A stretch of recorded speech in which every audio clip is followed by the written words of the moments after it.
Here I am again. And I want you to think about this. Two brief but very important topics. First, our country is in decline. I think we've just about lost it. Our president has decided not to run for re-election after campaigning and doing all of the things that's necessary to run. He decided not to. So he just dropped out. And the reason, they say, is because he realized he couldn't win. Well, that to me creates a problem. And it should create a problem for you. Just because he couldn't win, you're going to drop out. What about all of the people who wanted to run and were eliminated by him or put out of the race by him, and now he drops out because he can't win? That's not the democratic process. We elect our people, and then they run for office. They win or lose.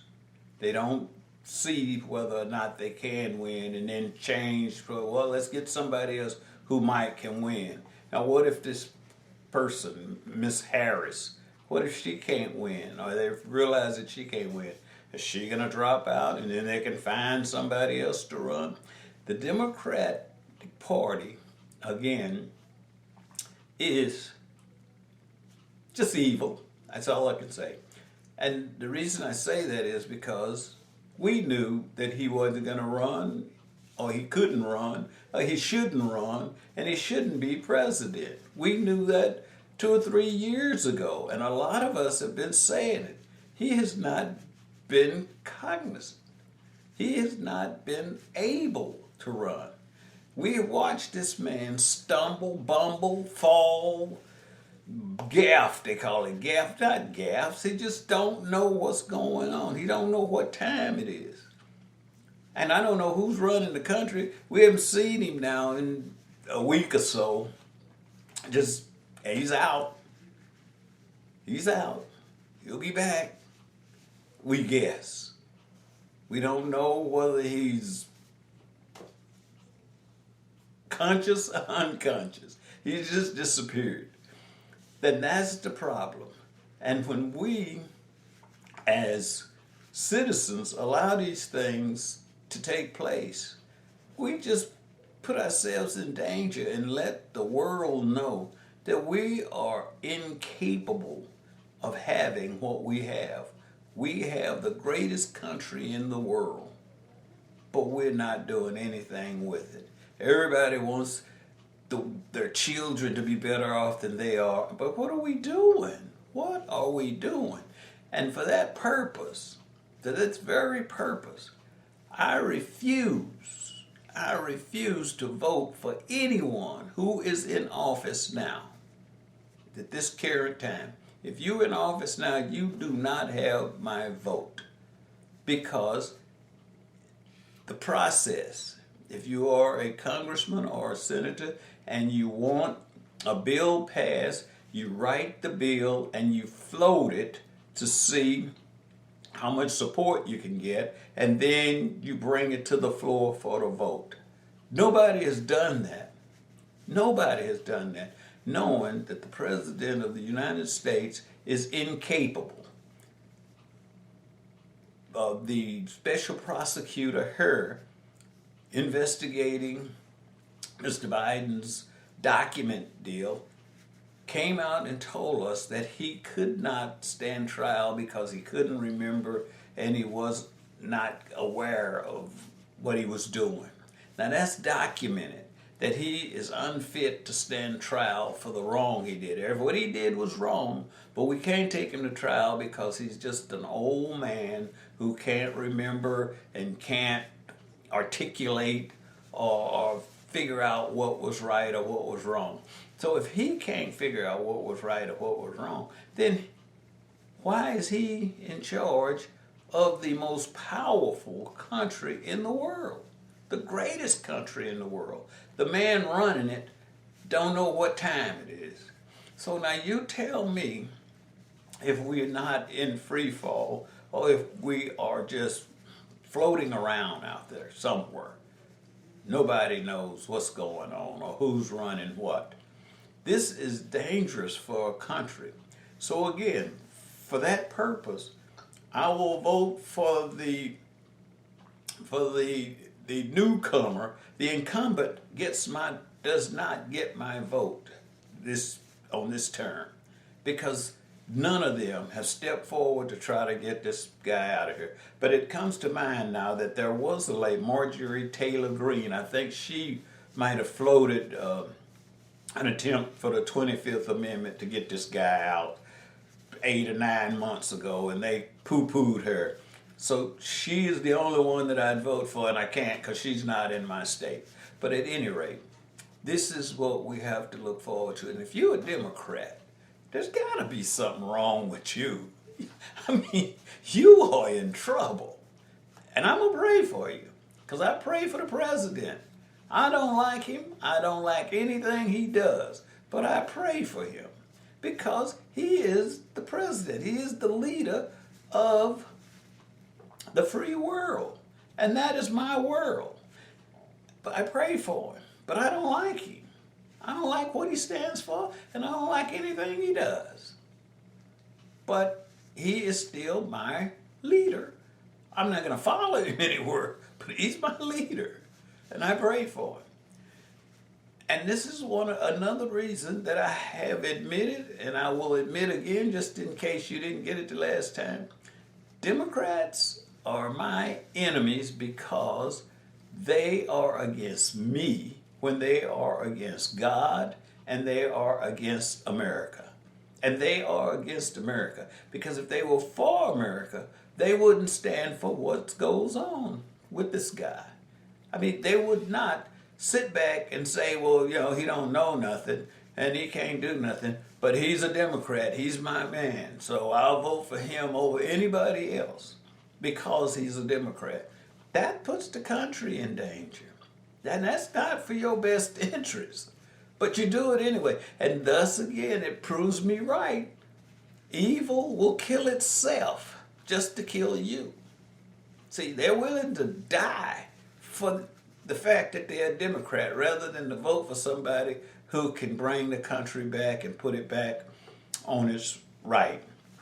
And I say that because I honestly will tell you again, I'm voting for Donald Trump. They're voting for Trump. And they tried to kill him. They tried to kill him. Now you might say, oh, this 20-year-old kid went out there and shot President Trump and it was a... No. You have to look at the totality of the situation. A 20-year-old kid, never been in the military, never done anything actually, graduated from high school, now he's a nutrition worker at an old folks home or something like that. No military experience, no police training, no nothing, was able to walk through a crowd with not a rifle, but a distance finder to calculate the distance between where he was and where the president was. Climb up on a roof that nobody was watching except the people in the crowd. Now the people in the crowd saw him doing this, but the Secret Service didn't, the police didn't. Now you have to stop and think. This is the former president of the United States with a Secret Service detail running for president, the front runner for president. And a 20-year-old kid walked through all of that security, climbed up on a building and shot him. How does that happen? Unless that's what they wanted to happen. That's what they wanted to happen. You can't tell me that could happen happenstance. That had to be deliberate. Common sense. People, we got to start using our noodles. We got to start thinking. That's common sense. Now here is Donald J. Trump, who was the 45th president of the United States. And as far as I'm concerned, did good. Went in there and governed for 4 years. Everything was good, great, I think. Maybe you don't think so, but I think it was great. Everything was good. He is been maligned. He's lied on. He is ambushed. He has been degraded, dragged through the mud for all of that time. He was lost the election. They cheated, stole that from him, threw him out. All the time that he was out, they did everything they could do to destroy him. They went after his money. They went after his character. They tried to destroy his business. They put him on trial for stuff. Being in law enforcement myself, the cases that they filed against this guy in New York, those 34 cases, if I'd have showed up at the DA's office with any of those cases, he'd have laughed me out of there and probably called my boss and told him I wasn't qualified to operate. But they filed all of those cases against him. And I mean, everything that they can think of, they've done to this guy. Everything they could think of done to this guy. And the chatter, always, he's evil, he's gonna kill you, he's gonna destroy your family, he's gonna destroy this, he's gonna tear up democracy, he's gonna do all of these things. They said everything they could think about. He's Hitler, he's the devil himself, no, what's left other than destroy this man? Tucker Carlson said this over a year ago. He had Donald Trump on his show, and he interviewed him, and he was telling him all of the things that they had done to him. And he said to him then, a year ago or more, he said to him then again, I hate to say this, Mr. President, but are you afraid of assassination? Because that's all that's left to do is to kill you. And here we are. Here we are. Here we are. And again, a kid, 20 years old, walking through all of that security, gets on top of a building where the Secret Service is supposed to be. That's where they put their snipers, up on the building. They always take the high ground. This is the things I'm telling you. I have been on operations of that sort, guarding and protecting. You always take the high ground. And the snipers are always the highest people up there. But here's a kid up there. And I understand there were a couple of guys in the building beneath him. And he's on top. Tell me how that happened if they didn't want it to. You tell me how that happens if they didn't want it to. We are in a time of evilness. We are in a time of evilness. And again, people, you got to start to think. You got to start to think for yourself. Because if you watch the news and hear and listen to what they say, you'll be like that 20-year-old kid. You'll be willing to go up there and try to kill somebody. Because, they whips it up, and they whip it up ugly. But they're Democrats. I would ask you just to look around and ask yourself how many people that you know for sure is a Republican that runs around calling somebody a racist or anything. You only hear Democrats say that. Only hear Democrats, politicians and news people. Always, everybody's a racist. But they're Democrats. I never hear Republicans calling anybody a racist. So, I'm not a Republican, by the way. I vote Republican, yes, because that's my best hope. My best hope. And I tell you what you do. This is what I'm going to leave you with, and I want you to think about this. But you have to do a little research. Go online and get the Democrat Party platform. That is what they want to do. This is what they stand for. This is what they mean. This is the things that they want to promote to the country. And then go on that same site probably and get the Republican Party platform and just lay them down side by side and look at item 1 on the Democrat and item 1 on the Republican and see where your character is. See where your moral standards are. See if you adhere to what you see. And then you can make a clear-cut decision as to what camp you want to be in. Because I've said it before, I'm going to say it again, that if you are a Christian or if you believe in God, you cannot be a Democrat. There is no way. So check it out and think about it and think for yourself. Start to reason. Because if we don't start reasoning, we're done. We're done.